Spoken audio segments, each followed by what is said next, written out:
Objektivi jonë primar është pikë së pari të kthejmë besimin ke qytetarët. Dhe qytetarët të kenë një besim tek institucionet publike, si dhe të rrisim shkallën e besimit tek puna konkrete e qeverisë dhe ke çdo hap që e merr çdo ditë për të adresuar këtë fenomen.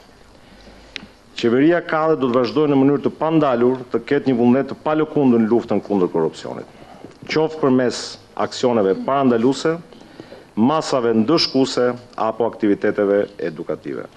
Statistikat e zyrës së Koordinatorit Kombëtar kundër korrupsionit, vetëm për institucionet e ekzekutivit, tregojnë për një numër jashtëzakonisht të madh zyrtarësh të referuar në organet e hetimit, të cilët kanë kryer vepra korruptive.